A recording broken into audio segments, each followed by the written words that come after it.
New York City, the Big Apple, the city that never sleeps. The city so nice they named it twice. But is it so? I mean, don't get me wrong, New York City is stunning. There's a reason why time and time again New York City is chosen as the backdrop for these multi-million-dollar movies. But hidden underneath the metropolis is New York City's most infamous feature, its subway. Live your best life.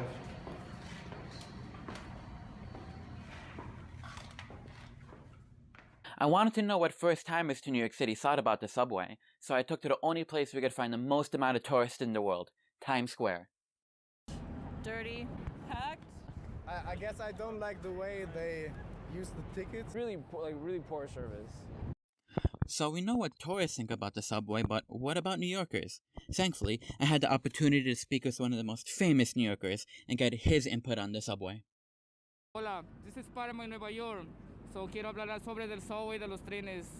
Bueno, hay lugares que es el servicio bueno, el subway es limpio, hay lugares que el servicio es malo, el subway es muy sucio, los trenes están muy sucios.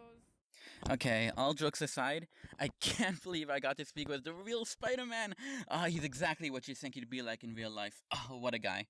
But anyway, how did the New York City subway get so bad? Well, that's a long story, so here's the brief version of what happened. One October day in 1994, Rudy Giuliani was like, I need more money! So he cut the MTA's budget by $400 million. Then, George Pataki, 53rd governor of New York, said, I also need more money, so he also cut the MTA's budget. Then, Andrew Cuomo, 56th governor of New York, comes along and says, I need more money! So what does he do? He cuts the MTA budget. Finally, Bill de Blasio comes along and says, ooh, don't mind if I do, and he cuts the MTA budget. Throughout the entire process, the MTA was like, hey guys, we need more money. As in they all started arguing and blaming each other for taking money from the MTA. But budget is one thing. How about the millions of dollars the MTA makes daily from its millions of daily riders? You would think that some of this income would go back to the MTA to help fund repairs and maintenance, but part of the budget cuts included less and less money going back into the MTA. Basically, the MTA has been acting like New York's personal piggy bank whenever we needed it. And by needed it, I mean Governor Cuomo's administration forcing the MTA to use the budget to bail out 3 ski resorts in upstate New York. But at the very least, there is some light at the end of the tunnel. I'm declaring a state of emergency effective immediately. Rockland, Westchester, New York City, and Long Island. The New York City subway system.